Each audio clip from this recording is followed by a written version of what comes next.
আসসালামু আলাইকুম। আলহামদুলিল্লাহ। কাছে কিংবা দূরে, দেশে কিংবা প্রবাসে সবাইকে শুভেচ্ছা জানিয়ে শুরু করছি অবজারভেশন আনলিমিটেডের ১০ম পর্ব। সম্মানিত ভিউয়ার্স, আজকে একটি স্পর্শকাতর বিষয় নিয়ে আমি কথা বলব। আমাদের সমাজে নৈতিক এবং সামাজিক অধঃপতন সর্বোচ্চ সীমায় পৌঁছে গেছে। এই অধঃপতিত সমাজের একটি অন্যতম দিক আজকে আমি আপনাদের সামনে তুলে ধরব। আশা করি পুরা ভিডিওটি আমার সাথে থাকবেন। সম্মানিত ভিউয়ার্স, আমাদের চাল চলনে উঠা বসায় এত অশালীন, অবাঞ্ছিত, অবান্তর কাজগুলো পরিলক্ষিত হচ্ছে, যেটা নিতান্তই আপত্তিকর এবং অশালীন। জনক এবং তার সন্তান যেভাবে গাড়িতে যাচ্ছে, মনে হচ্ছে যেন স্বামী আর স্ত্রী যাচ্ছে। নাউজুবিল্লাহ। আমাদের সব কিছু পরিমাপের জায়গা হচ্ছে আল কোরআন। কোরআন থেকে আমরা আমাদের জীবনে চলার, বলার, এভরিথিং সব কিছুকে আমরা কোরআনকে মানদণ্ড হিসেবে মেনে নিয়ে আমরা সব কিছু চালিয়ে যাব। এটা হচ্ছে আমাদের প্রত্যাশা। আল্লাহ রাব্বুল আলামিন কোরআনুল কারিমে বলেন, মিন আবসারিহিন্না ওয়া ইয়াহফাজনা ফুরুজাহুন্না। তোমরা তোমাদের দৃষ্টি নত রাখো এবং তোমরা তোমাদের লজ্জাস্থানের হেফাজত করো। আমাদের দৃষ্টি তো নত থাকছেই না, আর আমাদের লজ্জাস্থানকেও আমরা হেফাজত করছি না, আর অন্যদেরকে করতে দিচ্ছি না। ধরেন, বাবা মোটরসাইকেলে তার মেয়েকে এমনভাবে নিয়ে যাচ্ছে, মনে হচ্ছে যেন স্বামী আর স্ত্রী যাচ্ছে। সাধারণত আমাদের সমাজে দেখা যায়, ভাই তার বোনকে, বাবা তার মেয়েকে, দোলাভাই তার শালিকাকে, স্যার তার স্টুডেন্টকে, দাদা তার নাতিকে, নানা তার নাতিকে, এভাবে করে তারা গাড়িতে বহন করে থাকেন। ধরেন স্কুলে যাচ্ছে বা কলেজে যাচ্ছে বা কোথাও যাচ্ছে, তখন সে তার বাবার মোটরসাইকেলে করে বা ভাইয়ের মোটরসাইকেলে করে বা কোনো রিলেটিভের মোটরসাইকেলে করে বা রিক্সায় করে বা সিএনজিতে করে বা অটোতে করে যাচ্ছে। কখনো দেখা যাচ্ছে যে রিক্সায় ভাই উপরে বসে আছে, বোন তার কোলের ভিতরে বসে আছে, বাবা উপরে বসে আছে, মেয়ে তার কোলের ভিতরে বসে আছে, দোলাভাই উপরে বসে আছে, শালিকা তার কোলের ভিতরে বসে আছে। অথবা মোটরসাইকেলে তিনজন একসাথে যাচ্ছে। আমি গতকাল একটা বিষয় দেখলাম, দেখে আমার খুব খারাপ লাগলো। দেখলাম যে বাবা ড্রাইভ করছে, বাবার মানে মাঝে বসেছে তার ভাই আর পিছনে বসেছে তার প্রাপ্তবয়স্ক বোন। আচ্ছা, তিনজন যাত্রী যখন একসাথে মোটরসাইকেলে ওঠে, তখন তারা কিভাবে যায় এটা তো আর বলার অপেক্ষা রাখে না। তার আরও আগে একদিন দেখলাম আমি, মানে আমাদের খুলনা শহরে যেটা হচ্ছে আমি সেটা বলছি। দেখলাম বাবা ড্রাইভ করছে, মা বসে আছে, পিছনে মেয়ে বসে আছে। এটা দেখে আমার খুব ভালো লাগছে। ওই ভদ্রলোককে আমি স্যালুট জানাই যে অন্তত তার ন্যূনতম একটা কমন সেন্স আছে, মেয়েটা কোথায় বসাতে হবে। এটা সে এটা তিনি ভালো করে অনুভব করেছেন যে মেয়েটা হচ্ছে প্রাপ্তবয়স্ক মেয়ে। মেয়ের সঙ্গে যদি বাবার সংস্পর্শ হয়, বাবার গায়ের সঙ্গে যদি সে গা ঘেঁষে বসে, তাহলে অবশ্যই তার মানে সেক্সুয়াল অর্গানগুলো অ্যাক্টিভ হয়ে যাবে। এগুলো সাধারণত একজন মানুষ সাধারণ দৃষ্টিকোণ থেকে দেখলে বা ভাবলে সে বুঝতে পারে। বিষয়টা হচ্ছে মেডিকেল সায়েন্স যেটা বলছে যে আমাদের শরীরে যে সেন্সিটিভ এরিয়াগুলা, এই এরিয়াগুলোতে যখন ছেলে এবং মেয়ের স্পর্শ হয়, তখন একেবারে মানে ওই চুম্বকীয় কায়দায় বিদ্যুতের তড়িৎ প্রবাহ খেলে যায়। এই চুম্বকীয় ব্যাপারটা খেয়াল করেন, টিএমএস অর্থাৎ ট্রান্সক্র্যানিয়াল ম্যাগনেটিক স্টিমুলেশন বলে, যেটা মানে এই চুম্বকীয় বিষয়টি ব্যবহার করে মানুষের মস্তিষ্ক কখনো উদ্দীপিত হয়, আবার মস্তিষ্ক কখনো বাধাগ্রস্ত হয়। টিএমএস সংক্ষেপে বলে, টিএমএস ট্রান্সক্র্যানিয়াল ম্যাগনেটিক স্টিমুলেশন বলে আর কি। তো এই ব্যাপার হচ্ছে যে আমাদের শরীরে অনেক সেন্সিটিভ জায়গা আছে। ধরে নেন, একটা প্রাপ্তবয়স্ক ছেলে এবং একটা প্রাপ্তবয়স্ক মেয়ে, তারা যখন একে অপরের সংস্পর্শে যাচ্ছে, তখন কি হচ্ছে, তার যে সেন্সিটিভ এরিয়াগুলো, যেমন ঘাড়কে বলা হচ্ছে যে সেক্সুয়াল টার্ন অন এরিয়া। এই ঘাড়ে হাত বোলানো, ঘাড়ে গরম নিঃশ্বাস ফেলা, ঘাড়ে স্পর্শ করা, ঘাড়ের কাছে কিছু অনুভব করা, এটা যদি হয় তাহলে তার সেক্সুয়াল টার্ন অন এরিয়াটা তখন কাজ করতে থাকে। ধরেন গাড়িতে যখন সে বসে, তখন তার একজন আরেকজনের সঙ্গে ঘাড়ের স্পর্শ, ঘাড়ের সংস্পর্শে যাওয়া কিন্তু খুব সহজ ব্যাপার। অনেক ক্ষেত্রে দেখা যায় পেট কিন্তু স্পর্শকাতর জায়গা। অনেক সময় দেখা যায় মেয়ে তার বাবাকে জড়িয়ে ধরছে, বা ছেলে তার মাকে জড়িয়ে ধরে গাড়িতে যাচ্ছে, বা বোন তার ভাইকে জড়িয়ে ধরে যাচ্ছে। এই যে তলপেট, ঘাড়, কানের লতি, তারপরে স্তন থেকে শুরু করে, মানে তার টোটাল বডিটাই হচ্ছে একটা আকর্ষণীয়, এবং টোটাল বডিটাই হচ্ছে এক বিদ্যুৎ প্রবাহের অন্যতম ক্ষেত্র আর কি। ধরে নেন একটা মেয়ে যখন একটা ছেলের সংস্পর্শে যাচ্ছে, তখন তার মানে মেন্টালিটিটা কোন জায়গায় কাজ করছে? আমাদের মস্তিষ্ক কিন্তু প্রথমে এই নির্দেশ পায়। আমাদের টোটাল বডির সকল অর্গানগুলোর ভিতরে আমাদের মস্তিষ্ক প্রথমে নির্দেশ পায়। এই নির্দেশ অনুযায়ী সে গোটা বডিতে সিগন্যাল পাঠায়। এই সিগন্যাল অনুযায়ী আমাদের অর্গানগুলো, আমাদের নার্ভগুলো কাজ করতে থাকে। তাহলে আগেই মেন্টালি তাকে মানে কি বলবো, সে প্রথমেই মেন্টালি হ্যারাসমেন্ট হচ্ছে যখন সে গাড়িতে যাচ্ছে।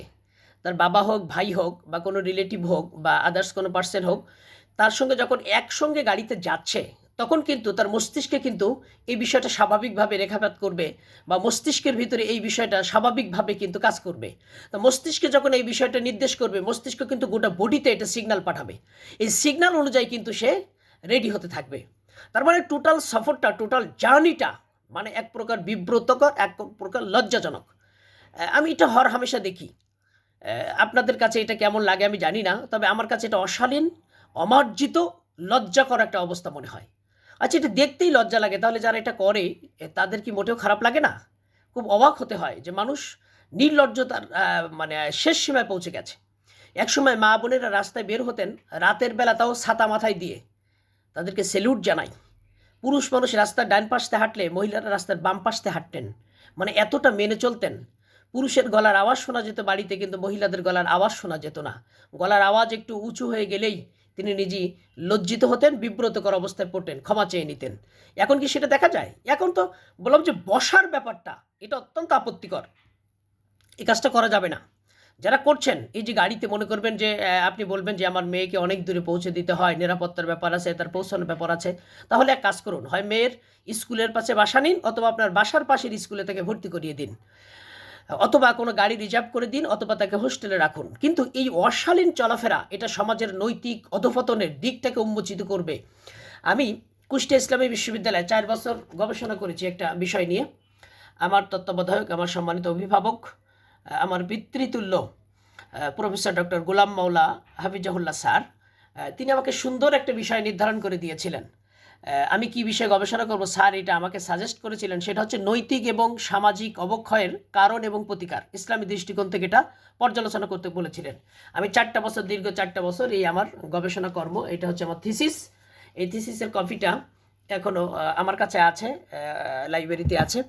তো ব্যাপার হচ্ছে, আমি যখন এই নৈতিক এবং সামাজিক অবক্ষয় নিয়ে কাজ করতে গেলাম, স্যার যখন আমাকে এই বিষয়ে কাজ করতে বললেন, আমি এই রিলেটেড বই খুঁজতে লাগলাম, কিন্তু আমি বই পাই না। আমি বাংলা বাজারে একবার বই কিনতে গেলাম, দিয়ে আমার এই গবেষণা রিলেটেড কোনো বই সহায়ক গ্রন্থ হিসেবে আমি পাই কিনা। তো দোকানগুলো খুঁজে খুঁজে হয়রান হয়ে যাচ্ছি, এই বিষয়ে বই পাচ্ছি না। তো এক ভদ্রলোক দোকানদার, তিনি আমাকে বললেন, হুজুর কী বই খুঁজছেন? তো আমি বললাম যে আমি নৈতিক এবং সামাজিক অবক্ষয়ের উপরে বই খুঁজছি। তো উনি কৌতুক করে বললেন, নৈতিক এবং সামাজিক অবক্ষয় তো সমাজে নাই, আপনি এই বই পাবেন কি করে? তো কথাটা শুনে আমার খুব হাসি পেল, কথা তো সঠিক। এই বিষয়ে একেবারেই গবেষণা হয়নি প্রায়, হয়েছে যেটা যৎসামান্য মানে অপ্রতুল আর কি। সম্মানিত ভিউয়ার্স, তা আমি যে বিষয়টা দৃষ্টিপাত করছি, মানে নৈতিক অধঃপতনের অধঃপতিত জায়গাগুলা এমন পর্যায়ে পৌঁছে গেছে যেটা বলার অপেক্ষা রাখে না। মানে ওই সে আইয়ামে জাহিলি যুগের বর্ণনা আমরা পড়েছি বই খাতায়, কিন্তু আমরা এখন যেটা দেখছি এটা বর্ণনাতীত। এটার বর্ণনা দেওয়ার মতো, বর্ণনা করার মতো জ্ঞান আমার নেই, সামর্থ্য আমার নেই, মানে আই হ্যাভ নো অ্যাবিলিটি বলতে হবে এই ব্যাপারে। তো এখন কথা হচ্ছে যে আপনি আমি প্রতিনিয়ত যেটা দেখছি, যেটা শিখছি, যেটা করছি, এটা কতটা মার্জিত, এটা শরিয়ার আলোকে কতটা বৈধ। আল্লাহ রাব্বুল আলামিন কোরআন বলছে, হুন্না লিবাসুল্লাকুম ওয়া আনতুম লিবাসুল্লাহুন্না, মানে নারী আর পুরুষ পরস্পর পোশাক স্বরূপ। কারা? এটা হাজব্যান্ড এবং ওয়াইফের ক্ষেত্রে এই ধারাভাষ্য আল্লাহ দিয়েছেন, মানে স্টেটমেন্ট অফ আল্লাহ। আল্লাহ তাআলা স্টেটমেন্ট দিচ্ছেন যে নারী আর পুরুষ অর্থাৎ স্বামী আর স্ত্রী হচ্ছে পরস্পর পোশাক স্বরূপ। তার মানে পোশাকের ব্যাপারটা, পোশাক তো বডিতে থাকে, পোশাক তো গায়ের সাথে লেপ্টে থাকে। কিন্তু আমরা যেটা দেখছি এখন সন্তান এবং জনকের ক্ষেত্রে একবার এরকম হয়ে গেছে, বা নাউজুবিল্লাহ, মানে স্বামী আর স্ত্রী যেভাবে চলাফেরা করে কোনো পার্থক্য থাকে না, ভেদাভেদ থাকে না, একে অপরের সাথে মিশে একাকার হয়ে যায়। সেম একই কন্ডিশন আমরা দেখছি সন্তান এবং তার পিতামাতার সঙ্গে হচ্ছে। ধরেন আপনার বাড়িতে একজন আত্মীয় এসেছে, ছেলে খেলার মতো আপনি এটাকে দেখলেন যে এক রুমে আপনার মেয়েকে ঘুমাতে দিলেন, ছেলেকে ঘুমাতে দিলেন, বলে ওরা খালাতো, ফুফাতো, পাড়াতো, মামাতো ভাই, এদের কী সমস্যা? এক রাতে তারা ঘুমালো, এই এক রাতের সর্বনাশ তার গোটা জীবনটা তছনছ করে দিতে পারে। So dear audience, so be careful. আমি আপনাদেরকে অবশ্যই অনুরোধ করব যে এইভাবে তাদেরকে অশালীন চলাফেরা করতে দিবেন না, যার তার সাথে বাইরে যেতে দিবেন না, যার তার সাথে ঘুমাতে দিবেন না, যার তার সাথে একান্ত সময় কাটাতে দিবেন না। এভাবে যদি দেন তাহলে সন্তানের নৈতিক পদস্খলন আপনি ঠেকাতে পারবেন না। এমনিই তার সেক্সুয়াল অর্গানগুলো সব অল টাইম মানে অ্যাক্টিভ থাকছে। ফোনে যেটা দেখছে সেটা মানে সেক্সুয়াল কন্টেন্ট দেখতেছে, সেক্সুয়াল বই পড়তেছে, টেলিভিশনে সেক্সুয়াল সিরিয়াল দেখছে, সেক্সুয়াল চ্যানেল দেখতেছে, সেক্সুয়াল এসএমএস পড়তেছে, সেক্সুয়াল চ্যাট করছে, মানে এভরিথিং ইজ সেক্সুয়াল। তো এই মানে এই নৈতিক পতনের যুগে, এই নৈতিক অধঃপতিত সমাজের ভেতরে যদি আপনি একটু সতর্ক না হন, তাহলে আপনার সন্তানের এই পড়ালেখার কোনো কাজে আসবে না। যে পড়ালেখার মধ্য দিয়ে আপনার সন্তান নৈতিকভাবে অধঃপতিত হচ্ছে। এই যে আপনি গাড়িতে তাকে লিফট দেন, আপনার বাচ্চা আপনাকে জড়িয়ে ধরে রাখছে, একটা প্রাপ্তবয়স্ক মেয়ে আপনার শরীরের সঙ্গে গা ঘেঁষে বসছে, আর আপনি এটাকে কিভাবে ফিল করছেন আমি জানি না। কিন্তু মা বাবা কেন সতর্ক হচ্ছে না? মা বাবা কেন এটা বুঝছে না? 7 বছর বয়স থেকে তার বিছানা আলাদা করে দেওয়ার কথা ছিল, তার রুম আলাদা করে দেওয়ার কথা ছিল, তারও তো একটা পার্সোনালিটি আছে। মায়ের ঘরে ঢুকতে হলেও মানে সন্তানকে অনুমতি নিতে বলা হয়েছে। প্রবেশ করার পূর্বে মা এবং বাবার পার্সোনাল রুমে ঢোকার ক্ষেত্রে অনুমতি নিতে বলা হয়েছে। কিন্তু আমরা কি সেটা নিই? এই সমাজে কি আমরা সেটা দেখি? আমরা দেখি না। তো এই জন্য ইসলামের সকল হুকুম আহকাম মানবতার কল্যাণে নিবেদিত, কিন্তু আমরা কি সেটা দেখি? আমরা আমাদের ইচ্ছা মতো চলতে অভ্যস্ত হয়ে গেছি। এটা করা যাবে না। সম্মানিত ভিউয়ার্স, আমি যেটা বলতে চাচ্ছি, আপনার সন্তান যখন 7 বছর হলো, আপনি তখন তার বিছানাপত্র আলাদা করে দিন। সন্তানকে বলুন যে তুমি তোমার মায়ের রুমে ঢুকতে হলে তোমার মায়ের অনুমতি নিও, আমার রুমে আসতে হলে আমার অনুমতি নিও। অনুমতি না মেলা পর্যন্ত তুমি দরজা পার হয়ে আসবে না। এই সাজেস্টটাকে করা উচিত। আপনি অবাক হবেন, আমাদের সমাজে এখন যে রেপ হচ্ছে, যে ধর্ষণ হচ্ছে, যিনি ধর্ষিতা, যিনি ভিকটিম, তিনি আরও বেশি ভিকটিম হয়ে যান যখন মেডিকেল সেন্টারে তিনি টেস্ট দিতে চান, যে পরীক্ষা দিতে চান যে তিনি ধর্ষিতা হয়েছেন কিনা। অবাক হয়ে যাবেন, 1872 সালে ব্রিটিশ উপনিবেশিক আমলে একটা আইন হয়েছিল। সেটা কি? 2 ফিঙ্গার টেস্ট। নাউজুবিল্লাহ, I am sorry to say dear audience, আমি কথা বলার জন্য দুঃখ প্রকাশ করছি, ডোন্ট মাইন্ড, মনে কিছু নেবেন না। আমি জানার মানে জ্ঞাতার্থে আপনাদের জানানোর জন্য বলছি যে 1872 সালে ব্রিটিশ উপনিবেশিক আমলে একটা আইন হয়েছিল 2 ফিঙ্গার টেস্ট। একটা মেয়ে যখন ধর্ষিতা হয় তাকে মেডিকেল টেস্ট করার জন্য মেডিকেল সেন্টারে নিয়ে গেলে নির্লজ্জ ডাক্তার এটা কি করেন, ওই যে আইন, ব্রিটিশ আইন, সেটা কি, আমরা তো বাঙালি কিন্তু চলি ব্রিটিশ আইনে, চিন্তা করি ব্রিটিশ আইনে, দেখি ব্রিটিশ চোখে, সব কিছু তো মানে চিন্তায় মননে সব ব্রিটিশদের থেকে এখন আজও আমরা বেরোতে পারিনি। তো ওইখানে 2 ফিঙ্গার টেস্ট মানে হচ্ছে একটা মেয়ের লজ্জাস্থানে 2টা আঙ্গুল ঢুকিয়ে ডাক্তার পরীক্ষা করেন, নাউজুবিল্লাহ। এটাকে 2 ফিঙ্গার টেস্ট বলে, যে তিনি মানে এই যৌন কাজে অভ্যস্ত কিনা এটা দেখার জন্য, এটা পরীক্ষা করার জন্য। আচ্ছা ধরে নেন মেয়েটি ধর্ষিতা হয়েছে অথবা হয়নি, একটা লাজুক, একটা তরুণী, একটা অল্প বয়সী মেয়ে হোক আর প্রাপ্তবয়স্ক হোক, একটা বাইরের ডাক্তার যখন এভাবে পরীক্ষা নিরীক্ষা করেন, এটা শালীনতার কোন পর্যায়ে যায়? তাহলে একজন ভিকটিম তো যাবে না মেডিকেল সেন্টারে, এখন পুলিশের কাছে যেতে ভয় পায় যে আমি ওখানে গেলে আবার নতুন আরেকটা বিপদে পড়বো। সে যায় পরিত্রাণের জন্য, যায় মুক্তির জন্য, কিন্তু সেখানে যে আরও হ্যারাসমেন্টের শিকার হয়, তার মানে আরও বিপদ। তো এখন ওভার প্রবলেম আর কি। তো যাই হোক, কথা হচ্ছে যে যখন 2 ফিঙ্গার টেস্ট করা হয় তখন ওই মেয়েটার শালীনতা, লজ্জাশীলতা কোথায় যায়? এটা কোন ধরনের টেস্ট? নির্লজ্জ টেস্ট। তো ভালো যে আমাদের দেশে 2018 সালের 12ই এপ্রিল বাংলাদেশ হাইকোর্ট এই আইনটাকে বিলুপ্ত করে দেয়। আলহামদুলিল্লাহ, ওই কোর্টের যারা বিচারক ছিলেন, জাস্টিস ছিলেন, আমাদেরকে স্যালুট জানাই যে 2018 সালের 12ই এপ্রিল এই লজ্জাজনক আইনটা বিলুপ্ত হয়ে যায়। অর্থাৎ কোর্ট ব্যাখ্যা দিয়েছেন, এটার বিজ্ঞানভিত্তিক কোনো ব্যাখ্যা নাই, এটার ইউনিক কোনো মানে প্রয়োজনীয়তা নাই, যার কারণে এই আইনটা 2018 সালের 12ই এপ্রিল এটা বিলুপ্ত হয়ে যায়। আলহামদুলিল্লাহ। তো কথা হচ্ছে এখানে আরেক লজ্জাজনক অবস্থা। তাহলে এখন ধর্ষণ কেন হচ্ছে? আমাদের সমাজে ধর্ষণগুলো হচ্ছে, আগে তো সিঙ্গেল হতো, এখন একের অধিক, মানে যেটাকে গণধর্ষণ বলে, হ্যাঁ, যেটাকে মানে 3-এর অধিক ব্যক্তি যদি কোনো মেয়েকে ধর্ষণ করে সেটাকে বলা হয় গণধর্ষণ। এটা অত্যন্ত লজ্জাকর। এখন যেটা হরহামেশা দেখা যায়, বাবার কাছে মেয়ে নিরাপদ নয়। এখন সেদিন দেখলাম 10 বছরের একটা মেয়ে তার বাবার দ্বারা ধর্ষিত হয়েছে। মা মারা যাওয়ার 3 দিন পরে বাবা তার মেয়েকে ধর্ষণ করা শুরু করেছে। এটা এই সমাজ। তো তো যাই হোক, কথা হচ্ছে সেদিন এই মানে রিসেন্টলি তো আমরা নিকট অতীতে দেখলাম আসিয়া নামে একটা কোমলমতি প্রাইমারি পড়ুয়া একটা মেয়ে কীভাবে দুনিয়া থেকে চলে গেল, কী বার্তাবা দিয়ে গেল দুনিয়ার কাছে, আমাদের কাছে। তো আসিয়ার ব্যাপারটা, আসিয়া কিন্তু তার রিলেটিভ দ্বারা নির্যাতিত হয়েছে, যেটা আমাদের সমাজে পিতার দ্বারা তার মেয়ে নির্যাতিত হচ্ছে, ভাইয়ের দ্বারা তার বোন নির্যাতিত হচ্ছে। আমি একটা পরিবারকে চিনি, আপনারা শুনলে অবাক হবেন। অনার্স লেভেলে পড়ে, ভাই এবং বোন দুজনই অনার্স লেভেলে পড়ে, তারা একই বিছানায় থাকে, নাউজুবিল্লাহ। তো আমি সেই বাসায় কোনো এক ক্রমে মেহমান, আমি তাদেরকে বললাম যে বাসায় কি আর রুম নাই? কয় হ্যাঁ রুম আছে। তো আমি বললাম ওরা কোথায় থাকবে? বলে ওরা একই বিছানায় থাকে, শীতকাল একই লেপ একই কাঁথা, এর ভেতরে একজন আরেকজনের সঙ্গে থাকে এবং তারা দুজন অনার্স লেভেলে পড়ালেখা করে। এরকম হরহামেশা দেখবেন আপনারা। মামার সাথে তার ভাগিনা ঘুমিয়ে আছে, ভাইয়ের সাথে বোন আছে, দোলাবার সাথে শালিকা আছে, স্যারের সাথে স্টুডেন্ট আছে, বাবার সাথে মেয়ে আছে, দাদার সাথে নাতি আছে, নানার সাথে নাতি আছে, নানির সাথে তার পোতা আছে, এরকম একাধিক। তার মানে এখন এই জায়গাগুলো আর কেউ বাজ বিচার করছে না, যে যেভাবে পারছে, যে যেভাবে পারছে এভাবে হরহামেশা উচ্ছৃঙ্খল বেহায়াপনা বেল্লালিপনা ভাবে তারা চলাফেরা করছে।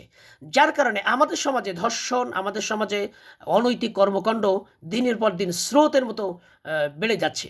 মানে স্রোত যেমন যেতে লেট করে না, মানে হুড়মুড় করে ভেঙে চড়ে নিয়ে বেরিয়ে যায়, ঠিক তেমনি আমাদের সমাজে নৈতিক পদস্খলন হুড়মুড় করে আমাদের নৈতিক জায়গাগুলোকে নষ্ট করে দিচ্ছে, আমাদের নৈতিক স্তরকে ভেঙে টুকরো টুকরো করে দিচ্ছে, নৈতিক ভিতগুলোকে নাড়িয়ে দিচ্ছে। এজন্য সম্মানিত ভিউয়ার্স, আপনার মনের ভুলেও আপনার সন্তানকে কারোর সঙ্গে একাকী কোথাও দেবেন না বেড়াতে, কোথাও থাকতে। এবং থাকার জন্য যদি আবদার করে যে আমার খালাতো ভাই এসেছে, আমার মামাতো ভাই এসেছে, আমি একটু তার সাথে রাত কাটাবো, আমি তার সাথে একটু থাকবো, আমরা হ্যাঁ থাকো। মানে আপনার অসচেতন মন মানসিকতার কারণে আপনার সন্তানের গোল্ডেন মানে ফিউচারটা আপনি একদম ধ্বংস করে দিয়েছেন, অন্ধকারে ঢেকে দিয়েছেন। তার নৈতিক পদস্খলন আপনি কোনোভাবে ঠেকাতে পারবেন না। সম্মানিত দর্শক, এই জন্য আমি বলতে চাই যে আপনারা এটা কখনো করবেন না, এটা যেন না হয়। তাহলে আমরা খেয়াল করলাম কি যে মানে আমাদের শরীরের যে মানে চুম্বকীয় যে ব্যাপারটা, একজন মানুষ যখন আরেকজন মানুষের সংস্পর্শে যাচ্ছে, যদি তার অ্যাডাল্ট পার্সন বা ম্যাচুরিটি তাদের ভিতরে থাকে, তাহলে এইখানে ব্যাপারটা কি দাঁড়াবে? ব্যাপারটা দাঁড়াবে হলো যে একজন আরেকজনের সংস্পর্শে যাওয়ার কারণে এখানে তাদের ভিতরে এই সেক্সুয়াল অর্গানগুলো এগুলা অ্যাক্টিভ হয়ে যাবে এবং তার ভিতরে একটা বাজে মানসিকতা গ্রো করবে। এজন্য আমরা এই জায়গা থেকে আমরা বেরিয়ে আসব। আমরা গাড়িতে চলার ক্ষেত্রে হোক, বাড়িতে থাকার ক্ষেত্রে আমরা অবশ্যই শালীনতা বজায় রাখব। কোরআন এবং সুন্নাহ অনুযায়ী আমরা চলার চেষ্টা করব। আমাদের মানে নেক্সট প্রজন্ম যারা, তাদের উদ্দেশ্যে আমাদেরকে এখন সতর্ক হতে হবে। আপনি ফোনটা বাচ্চার হাতে দেন, ফোন বাচ্চা কোথায় দেখে, কি দেখে, এগুলো আপনি কখনো অবজার্ভ করেন না। এটা কিন্তু আপনার আরেকটা নৈতিক পতনের জায়গা আর কি। এগুলো আপনাকে করতে হবে, অবজারভেশন করতে হবে। এই জায়গাগুলো যদি অবজারভেশন না করেন, সে কার সাথে মিশছে, কার সাথে থাকছে, তাহলে সে ড্রাগে আসক্ত হবে, সে অশ্লীলতায় আসক্ত হবে, সে সমাজ বিধ্বংসী কাজ করবে, জাতি গোত্র বিধ্বংসী কাজ করবে, সে নিজেকে শেষ করে দেবে। দেখেন না, প্রতিনিয়ত আত্মহত্যা বেড়ে যাচ্ছে। আপনি মার্কিন সমাজটা যদি দেখেন, মার্কিন সমাজের রিপোর্ট হচ্ছে 16% মেয়ে তার বাবার দ্বারা প্রেগনেন্ট অর্থাৎ গর্ভবতী হয়, নাউজুবিল্লাহ।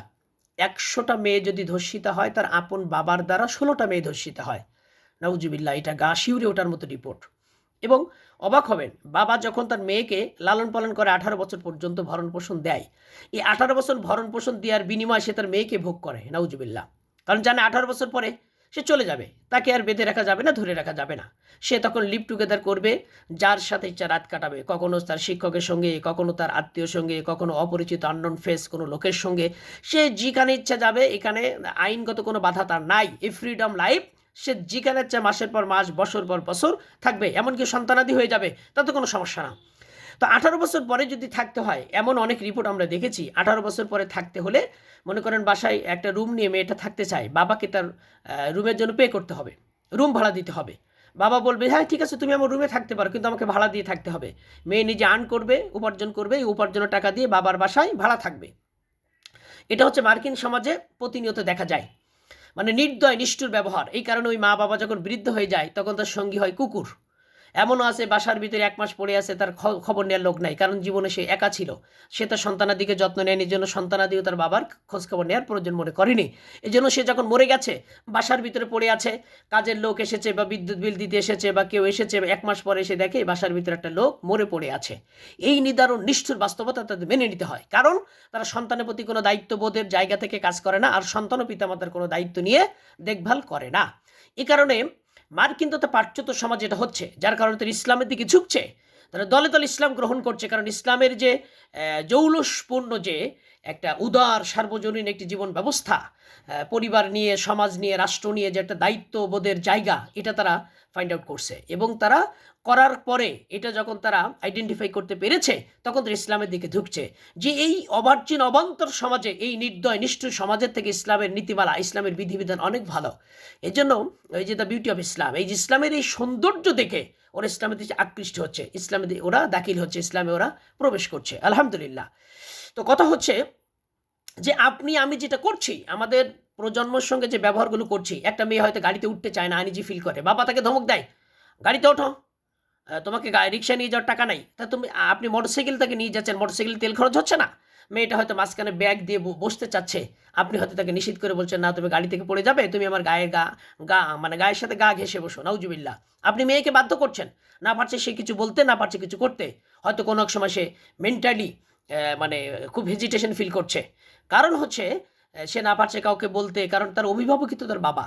তো বাবাই যদি তাকে গাড়িতে এভাবে উঠতে বলে, তার সাথে বসতে বলে, তার সাথে রাতে শুইতে বলে, তাহলে কিন্তু কিছু করার থাকে না। তো কথা হচ্ছে যে আমরা এগুলো যেন না করি, এগুলোর ক্ষেত্রে আমাদের প্রচুর সেন্সিটিভ হতে হবে, আমাদের প্রচুর দেখভাল করতে হবে এবং সজাগ হতে হবে। কারণ আপনার মেয়েটা ইতস্তত বোধ করছে, লাজুক মেয়ে, গাড়িতে উঠতে চাচ্ছে না, আপনি তাকে ধমক দিচ্ছেন যে গাড়িতে ওঠো, আমার সাথে বসো। মা কত বড় মূর্খ, মা তার বাবার সাথে না বসে, মা পিছনে বসে তার যুবক মেয়েটি, তার তরুণী মেয়েটি তার বাবার সঙ্গে বসতে দিচ্ছে। আচ্ছা, একটা মেয়ে যখন বাবার সাথে গা ঘেঁষে বসবে, তখন দুজনের শরীরের অনুভূতি কেমন হবে বলুন তো? এই এই এই মুভমেন্ট, মানে এই অবস্থাটা যদি আপনি ফিল করেন, তাহলে আপনি কি বলবেন? যে এটা অত্যন্ত লজ্জাজনক, আপত্তিকর। আচ্ছা, রাস্তায় যখন এইভাবে আমরা দেখি, আমাদের প্রজন্ম কি শিখবে? আমরা কি শিখছি আর আমরা কি দেখছি? তাহলে এগুলো থেকে কি আমাদের বেরিয়ে আসতে হবে না?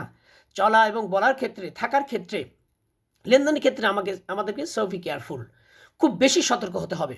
আপনার বাচ্চা কার সাথে মিশছে, কার সাথে কোথায় যাচ্ছে, এগুলো খেয়াল করতে হবে। আপনারা অবাক হবেন, আমেরিকার একজন মানে কর্মজীবী নারী, তিনি কর্মজীবী নারীর মানে যৌন সহিংসতার শিকার হয়ে একটা বই লিখেছিলেন, যে কর্মজীবী নারীদের যৌন হেনস্থা। এই বইটা লেখার পরে আমেরিকা নড়ে চড়ে বসে, যার পরে নির্ভর করে আমেরিকা আইন করে, মানে সেক্সুয়াল হ্যারাসমেন্টের উপর আইন করে তারা, যে কর্মজীবী মহিলা যারা কর্ম করে, যারা কাজ করে, তারা সাধারণত দেখা যায় তার সহকর্মী দ্বারা প্রচুর নির্যাতিত হন। আমাদের কো এডুকেশন, যেটা সহশিক্ষা বলে, যেখানে একজন ছাত্র বা একজন ছাত্রী একে অপরের দ্বারা নিগৃহীত হন, লাঞ্ছিত হন।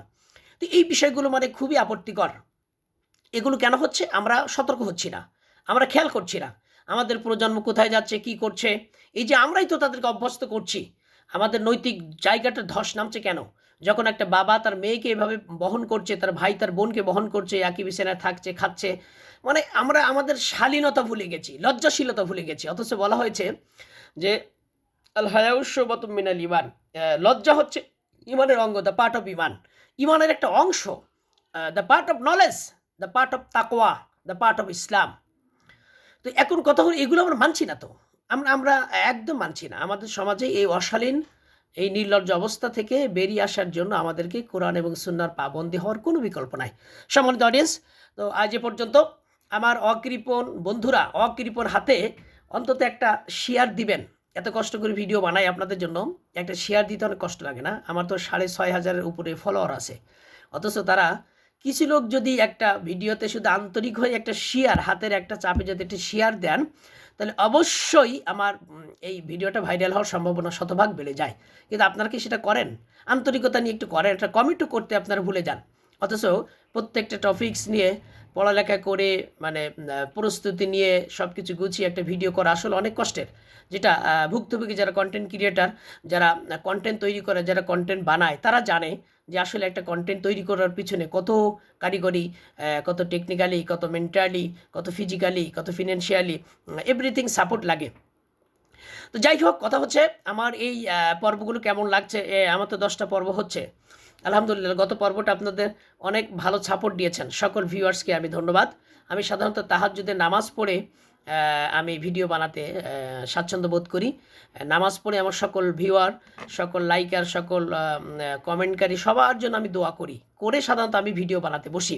তাতে হয় কি, ভিডিও বানানো শুধু আমি একা উপকৃত হব না, আমি সবাইকে নিয়ে উপকৃত হতে চাই। কারণ হচ্ছে আপনি আমার ভিডিও দেখে কিভাবে লাভবান হবেন, আমি আপনার জন্য দোয়া করছি, এটাও আপনার জন্য। আর দোয়া মুখুল ইবাদত বলা হয়েছে, ইবাদতের মগজ বলা হয়েছে আপনার দোয়াকে। সুতরাং আমি আপনার জন্য দোয়া করি, আপনি আমার ভিডিও দেখেন, আপনার জন্য আল্লাহ ইহকাল এবং পরকালে কল্যাণ দেন, এটা আমি চেষ্টা করি আর কি আপনার জন্য দোয়া করতে। শুধু তাই না, আমি আপনাদের জন্য আরও যে জিনিসগুলো করি সেটা হচ্ছে আমার এই ভিডিওটা যেন সাদাকায় জারিয়া হয়, অশালীনতার কিছু যেন এখানে না থাকে এবং সমাজ যেন উপকৃত হয়। এ ধরনের ভিডিও সমাজে কতটা উপকার বয়ে আনবে, এ ধরনের ভিডিও প্রয়োজনীয়তা আছে কি না, আপনারা একটু কমেন্ট করে কষ্ট করে জানাবেন। আপনার গ্রুপ থাকলে একটু শেয়ার দিবেন, মেসেঞ্জারে একটু শেয়ার দিবেন আন্তরিক হয়ে। কারণ আমি চাচ্ছি সমাজ সতর্ক হোক, এই অশালীন স্রোত থেকে সমাজ ফিরে আসুক মূল ধারায়, মূল গতিতে। সেটা হলো ইসলামের স্রোত এবং ইসলামের গতিতে, ইসলামের ধারায়। তো সম্মানিত অডিয়েন্স, আজ আর নয়, দেখা হবে পরবর্তী কোনো পর্বে, কোনো এপিসোডে। ততদিন ভালো থাকবেন, ততক্ষণ ভালো থাকবেন এই প্রত্যাশা রেখে, গাদ্দার সেভি আজাদি, জালিম সেভি আজাদি, আজাদি জিন্দাবাদ, আজাদি জিন্দাবাদ, আজাদি জিন্দাবাদ।